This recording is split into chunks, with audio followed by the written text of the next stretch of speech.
Mitochondria, the power of the cell.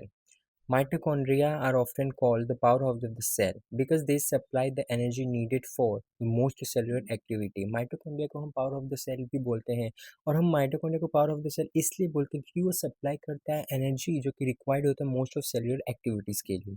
तो each mitochondrion is surrounded by two membrane. जो जितने भी mitochondria होते हैं वो दो मेम्ब्रेन से सराउंड होते हैं। पहला inner membrane and second one is outer membrane. तो आउटर मेम्ब्रेन जो होता है वो स्मूथ होता है, पोरस होता है। पोरस मतलब कि इस पे टाइनी पोर्स प्रेजेंट होंगे। नाउ इनर मेम्ब्रेन, तो इनर मेम्ब्रेन जो होता है वो फोल्डेड होता है फिंगर लाइक प्रोजेक्शन जिसे हम क्रिस्टे बोलते हैं। तो हेयर डायग्राम आप देख सकते हैं कि जो इनर मेम्ब्रेन है वो फिंगर लाइक प्रोजेक्शन में फोल्डेड है जिसे हम क्रिस्टे बोलते हैं, which increases the surface area for chemical reaction and facilitate energy production। और ये क्रिस्टे मतलब जो फोल्ड हो जाता है, राइट, जो क्रिस्टे बनता है और इससे फ़ायदा ये होता है कि वो सरफेस एरिया इंक्रीज कर देता है जो कि रिक्वायर्ड होता है एनर्जी का प्रोडक्शन के लिए, अच्छा रहता है और केमिकल रिएक्शन के लिए भी बेनिफिशियल रहता है। In mitochondria, the glucose and other molecules are broke down to release energy during the process called cellular respiration। तो माइटोकॉन्ड्रिया में ग्लूकोज और अदर मॉलिक्यूल्स ब्रेक डाउन हो जाते हैं और रिलीज करते हैं एनर्जी जो during the process called as cellular respiration. You have already study about it. आपने ऑलरेडी इसके बारे में पढ़ा हुआ है। The energy release is store in the form of molecule called adenosine triphosphate जिसे हम शॉर्ट में एटीपी बोलते हैं, which act as the energy currency and use for most of the cellular activity. तो ये जो एनर्जी रिलीज होता है ये स्टोर होता है इन द फॉर्म ऑफ मॉलिक्यूल और इस मॉलिक्यूल को हम एटीपी बोलते हैं जो कि होता है एडेनोसाइन ट्राइफॉस्फेट। और ये जो एटीपी है वो एक्ट करता है एनर्जी करेंसी के थ्रू और ये मोस्ट ऑफ सेलुलर एक्टिविटी में यूज होता है। नाउ डायग्राम देखते हैं माइटोकॉन्ड्रियन का। तो हियर ये है रहा इसका आउटर मेम्ब्रेन, इनर मेम्ब्रेन और बीच में इनर एंड आउटर मेम्ब्रेन के स्पेस है जिसे हम इंटर मेम्ब्रेन स्पेस बोलते हैं। डीएनए ये प्रेजेंट है। नाउ क्रिस्टल जो फिंगर लाइक प्रोजेक्शन है और ये राइबोसोम्स। नाउ हम प्लास्टिड्स देखेंगे। Plastid centre for food synthesis in plant and beyond. Plastid जो होते हैं वो सेंटर होते हैं in food synthesis in plants से। You have learn mitochondria provide energy to cell that come from food. आपने पढ़ा कि माइटोकॉन्ड्रिया प्रोवाइड एनर्जी प्रोवाइड करता है सेल को जो कि एनर्जी आता है वो फूड से आता है। ओके, तो animal can obtain food from their surrounding. जो एनिमल्स होते हैं वो अपने फूड जो होता है वो अपने सराउंडिंग से ऑब्टेन कर सकते हैं। But however plant synthesize food in the presence of sunlight. लेकिन वही अगर बात करें प्लांट की तो वो अपना खाना खुद सिंथेसाइज करते हैं in the presence of sunlight. But where do plant synthesize their food obtain energy for cellular activity. लेकिन कहाँ प्लांट अपना फूड सिंथेसाइज करते हैं और obtain energy for cellular activity. Plant use special organelles called plastid for food synthesis and storage. तो plant जो होता है वो अपने फूड सिंथेसिस के लिए और स्टोरेज के लिए एक स्पेशल ऑर्गेन यूज करता है जिसको हम प्लास्टिड बोलते हैं। As you have learned, plant prepare their food by process photosynthesis in the presence of sunlight। तो आपने पढ़ा और आपने जाना कि प्लांट जो होते हैं अपना खाना प्रिपेयर करते हैं through the process called photosynthesis जो कि होता है इन the presence of sunlight. A green pigment called chlorophyll, which is present in the chloroplast, a type of plast, is absorb sunlight। जो ग्रीन पिगमेंट होता है जिसे हम क्लोरोफिल बोलते हैं वो प्रेजेंट होता है क्लोरोप्लास्ट के अंदर। और क्लोरोप्लास्ट जो है एक टाइप है प्लास्टिड का। Chloroplast are double membrane bound organelle. जो क्लोरोप्लास्ट होते हैं वो डबल मेम्ब्रेन बाउंड ऑर्गेनेल हैं जैसे कि माइटोकॉन्ड्रिया जैसे कि माइटोकॉन्ड्रिया भी डबल मेम्ब्रेन बाउंड ऑर्गेनेल था और ये भी क्लोरोप्लास्ट भी डबल मेम्ब्रेन बाउंड ऑर्गेनेल है। डायग्राम में भी अब अच्छे से देख सकते हैं कि outer and inner membrane clearly दिख रहा है। Inside the chloroplast, there is a semi-fluid substance called stroma। Chloroplast के अंदर इधर आप सेमी फ्लूइड प्रेजेंट है जिसे हम स्ट्रोमा बोलते हैं। Within the stroma disc shape membrane structure that contain chlorophyll. और स्ट्रोमा के अंदर डिस्क शेप स्ट्रक्चर प्रेजेंट है जो क्लोरोप्लास्ट कंटेन करते हैं। तो ये आपको डिस्क शेप स्ट्रक्चर दिख रहे हैं। इसी के अंदर हमारा क्लोरोफिल प्रेजेंट रहता है। Light energy is observe light energy is observe by them during the photosynthesis, और लाइट एनर्जी जो होता है वो ऑब्जर्व हो जाता है इन्हीं स्ट्रक्चर की वजह से during the photosynthesis. The sugar synthesize in the process are stored in stroma along with starch granule, और जो प्रोसेस के दौरान शुगर सिंथेसाइज होता है वो स्ट्रोमा में स्टोर हो जाता है, साथ में स्टार्च के ग्रेन्यूल्स भी। Mitochondria and plastids have some feature that are similar to certain bacteria. जो माइटोकॉन्ड्रिया एंड प्लास्टिड है उनका कुछ फीचर सेम है टू सर्टेन बैक्टीरिया, कुछ कुछ बैक्टीरिया में। For example they both have their own DNA and ribosome. तो mitochondria and plastid इन दोनों के पास खुद के डीएनए है एंड राइबोसोम्स हैं। Thus they can make some of their own proteins, तो इसीलिए वो अपने कुछ प्रोटीन्स बना सकते हैं खुद ही। And this characteristic suggest that both mitochondria and plastid share evolutionary history with this single cell organism. तो ये दर्शाता है कि माइटोकॉन्ड्रिया एंड प्लास्टिड्स थे वो इवोल्यूशनरी हिस्ट्री शेयर करते हैं with single cell organism. With single cell organism मतलब bacteria. Are there any other plastid in plant cell that contain any pigment other than green plants? तो yes, कि बहुत type के मतलब मेजरली 3 टाइप के plastid present होते हैं, तो देखते हैं क्या है कौन कौन से हैं वो।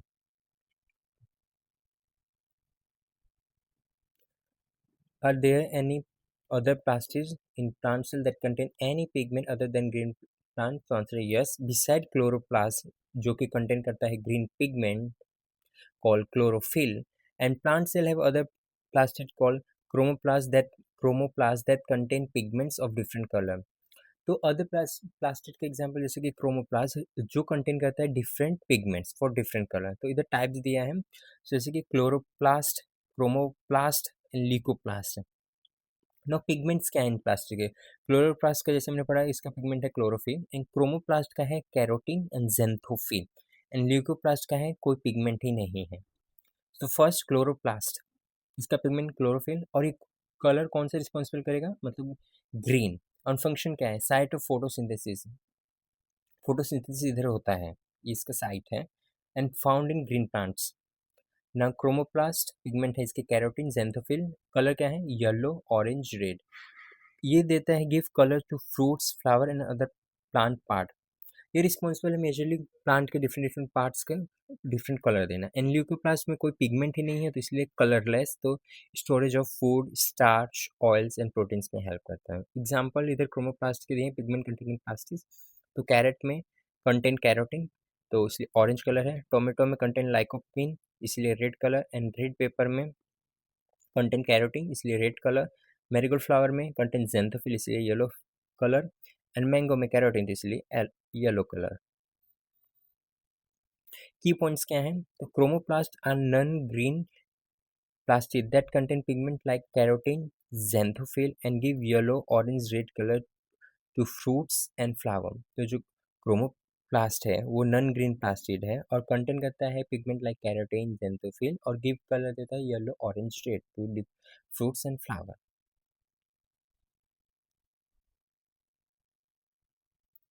Now how do flower, fruit, vegetable acquire varied colour? तो कैसे फ्लावर्स, फ्रूट्स एंड वेजिटेबल की डिफरेंट डिफरेंट कलर मतलब एक्वायर करते हैं वो? In flower petals, fruits, plastid contain pigment other than chlorophyll.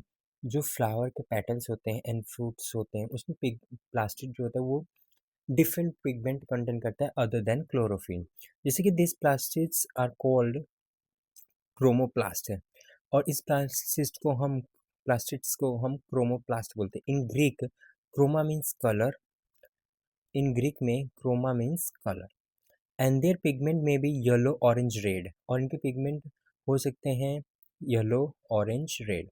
Are the source of bright colour in such flower and fruit, और ये source हैं सच ब्राइट कलर के इन फ्लावर्स एंड फ्रूट्स में।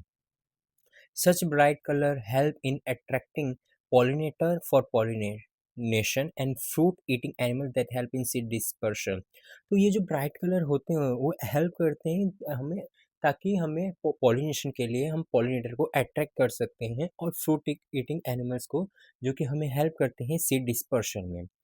Now some plastids lack pigment, और now देखेंगे तो कुछ प्लास्टिड ऐसे होते हैं जो पिगमेंट उनमें एब्सेंट रहता है, लैक मीन्स एब्सेंट, एंड दस आर कलरलेस, इसलिए अगर पिगमेंट्स नहीं है तो इसलिए वो कलरलेस अपीयर होते हैं, and these are called leucoplast, and इसे हम ल्यूकोप्लास्ट बोलते हैं। In Greek leucos means white, Greek में ल्यूको मतलब होता है white, and leucoplast store food material, leucoplast जो होता है फूड मटेरियल स्टोर करता है, जैसे कि starch, oil and protein, and are classify based on the type of food they store, और वो क्लासीफाई होते हैं based on the type of food वो कौन सा स्टोर करते हैं। जैसे कि एग्जांपल है leucoplast in potato and tarot है कोलोकेशिया, जिसे हम टेलोकेशिया बोलते हैं, सेल स्टोर्स स्टार्च करता है। जैसे इसका मतलब है इन अगर पोटैटो में हम देखें एंड टैरो जिसे हम कोलोकेशिया बोलते हैं, सेल जो होता है वो स्टोर करता है स्टार्च को। Now vacuoles the organelles for storage and support, vacuole जिसे हम ऑर्गेनिल है वो स्टोरेज एंड सपोर्ट के लिए है, and plastic such as chloroplast help plant produce food and temporary storage, जो प्लास्टिक होता है जैसे कि क्लोरोप्लास्ट वो हेल्प करता है प्लांट को फूड प्रोडक्शन में हेल्प करता है एंड टेम्परेरी फूड को स्टोर करता है। Other plastic such as leucoplast help in storing food, और अदर प्लास्टिक की बात करें जैसे कि लिकोप्लास्ट वो हेल्प करता है storing of food, but where are water minerals waste material store in cell, लेकिन कहाँ जो पानी होता है, मिनरल्स होते हैं एंड वेस्ट मटेरियल होते हैं वो कहाँ स्टोर होते हैं सेल में। Why do plant look wilted when they do not get enough water, और क्यों प्लांट जब विल्टेड दिखते हैं जब वो मतलब उन्हें इनफ पानी नहीं मिलता। नाउ वी विल सी, तो पहले इस वर्ड का मतलब जानते हैं विल्टेड मतलब होता क्या है। Dropping or shriveling of leaves and stems due to loss of water from plant cell, मतलब बेसिकली मतलब इसका विल्टर मतलब थोड़ा सिकुड़ जाना, मीन्स मुरझा जाना, यू कैन से उस टाइप के दिखते हैं हमें, क्यों, क्योंकि उन्हें इनफ पानी नहीं मिलता।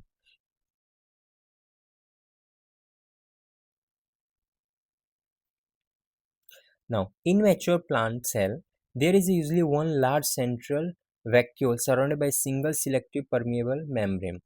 अगर मैच्योर प्लांट में सेल में हम देखें तो एक लार्ज सेंट्रल वैक्यूल प्रेजेंट रहता है और जो कि सराउंड होता है selective permeable single selectively permeable membrane से। ओके, रिमेंबर, ध्यान रखें कि सिंगल सिलेक्टिव परमिएबल मेम्ब्रेन है।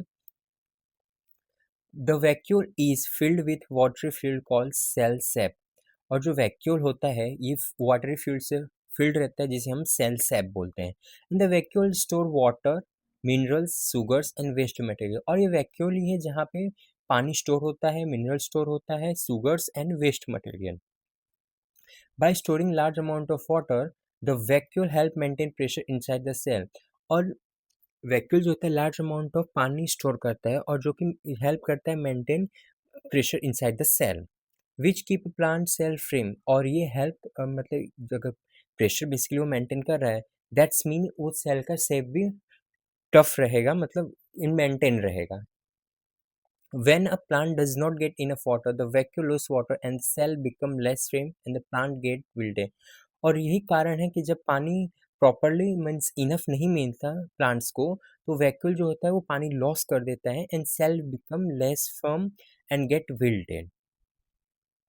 Now in animal cell vacuoles are sometime present, तो एनिमल सेल्स में अगर देखेंगे तो वैक्यूल्स होते हैं समटाइम्स ही ओनली प्रेजेंट रहते हैं, although they are not as large as plant vacuole. तो अगर एनिमल सेल्स में वैक्यूल प्रेजेंट है तो इतना बड़ा नहीं होगा कि एज कम्पेयर टू प्लांट से। प्लांट सेल में जैसे कि हमने देखा कि एक लार्ज सेंट्रल वैक्यूल रहेगा, बट वहीं अगर देखें कि अगर एनिमल सेल्स में वैक्यूल प्रेजेंट है तो लार्ज प्रेजेंट नहीं रहेगा, मतलब उसका साइज बहुत छोटा रहता है इन एनिमल सेल्स।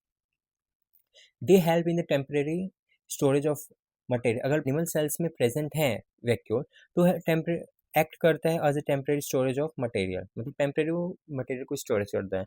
नाउ हम देखते हैं पॉज एंड पॉन्डर।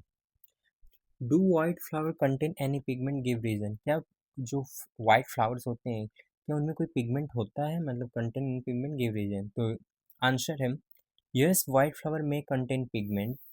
हाँ, व्हाइट फ्लावर हो सकता है कि पिगमेंट कंटेन करें, but they generally lack colour pigment, but उनमें जो व्हाइट फ्लावर होते हैं उनमें कलर पिगमेंट्स एब्सेंट रहता है।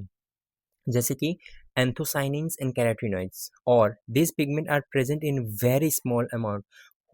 अगर जैसे कि लैक कलर पिगमेंट, जैसे कि एंथोसाइनिन एंड कैरोटीन, अगर पिगमेंट प्रेजेंट भी होता है कोई, तो इतनी स्मॉल अमाउंट में होगा, कोई इसका इफेक्ट नहीं देखा। As a result the petal appear white because they reflect almost all wavelength of visible light.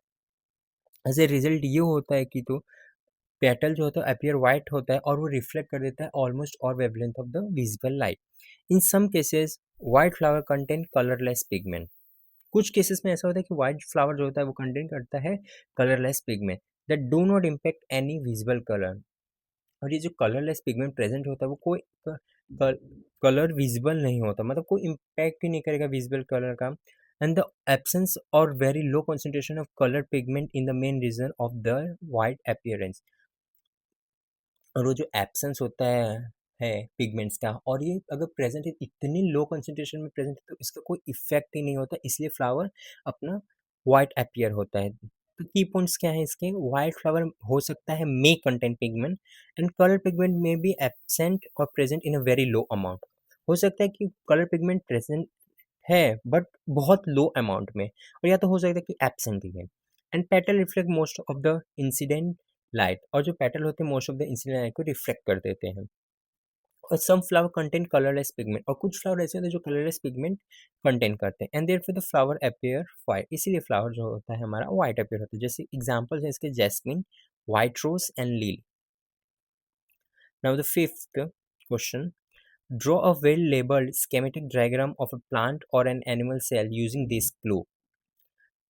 तो हमें स्कीमेटिक डायग्राम ड्रॉ करना है या तो प्लांट सेल का या तो एनिमल सेल का यूजिंग दिस क्लू। तो nucleus appear as dark round body inside the cell, तो न्यूक्लियस हमें बनाना है जो कि डार्क दिखे एंड राउंड बॉडी दिखे इनसाइड द सेल।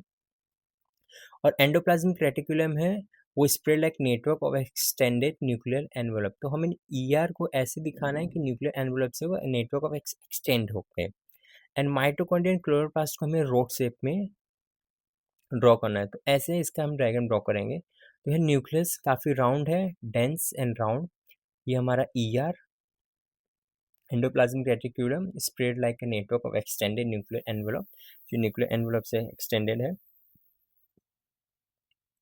ये हमारा माइटोकॉन्ड्रिया रोड शेप में, ये हमारा क्लोरोप्लास्ट रोड शेप में, ये large vacuole, cytoplasm, cell wall, cell membrane. Now thread of curiosity. In 2010, a scientist J. Craig Venter and his team made an important discovery in the field of synthetic biology। 2010 में J Craig Venter and उनके team ने एक important discovery किया in the field of synthetic biology. Study the complete DNA sequence of simple bacterium called mycoplasma mycoides using computer programming. तो उन्होंने first time study किया complete DNA sequence को of simple bacterium, जिस जो कि था mycoplasma mycoides using computer programming. तो उन्होंने जो डीएनए सीक्वेंस को स्टडी किया था with the help of computer programming, और डीएनए सीक्वेंस जो उन्होंने स्टडी किया था वो था बैक्टीरियम माइकोप्लाज्म माइकोइड्स का। And then they chemically synthesise in the laboratory an exact copy of this DNA. और उन्होंने जब इस डीएनए सीक्वेंस को कंप्लीट स्टडी कर लिया तो उन्होंने केमिकली सिंथेसाइज किया exact copy of DNA in laboratory. Next they took another closely related bacterium and remove its DNA. उन्होंने एक दूसरा बैक्टीरिया लिया जो कि क्लोजली रिलेटेड था इस बैक्टीरिया से, माइकोप्लाज्म माइकोइड से, और उसका डीएनए उन्होंने रिमूव कर दिया। But they kept the rest of the cell such as cytoplasm cell membrane intact. और उन्होंने ओनली डीएनए को रिमूव किया था, बाकी सेल के material like cytoplasm other cell membrane को उन्होंने कुछ नहीं किया, एकदम एज इट इज रखा। And they inserted the synthetic DNA into this cell. और इन्होंने जो सिंथेटिक डीएनए सिंथेसाइज किया था लैब में, ये डीएनए इन्होंने इस बैक्टीरिया में इंसर्ट किया। After this, the cells start to grow and divide following the instruction from the newly inserted synthetic DNA। तो जब इन्होंने सिंथेटिक डीएनए न्यू बैक्टीरिया में इंसर्ट किया तो डीएनए जो सेल था वो ग्रो हुआ, डिवाइड किया और इंस्ट्रक्शन फॉलो किया जो न्यूली सिंथेटिक डीएनए का था। जो लाइक सिंथेटिक डीएनए था उसका इंस्ट्रक्शन सेल ने फॉलो किया एंड ग्रो किया एंड डिवाइड किया। And this experiment show DNA control the structure and activity of the cell. और ये एक्सपेरिमेंट ये दिखाता है कि जो डीएनए होता है वो कंट्रोल करता है सेल का structure and activity of the cell. However, scientists did not create a complete new cell from scratch. तो however, like scientists ने पूरा एक न्यू सेल नहीं जनरेट किया from scratch, only the DNA was synthesize, सिर्फ DNA को ही synthesize किया था, and other part of the cell were taken from already existing living cell. तो जो दूसरा पार्ट ऑफ द सेल था वो एक दूसरे लिविंग सेल से लिया गया था।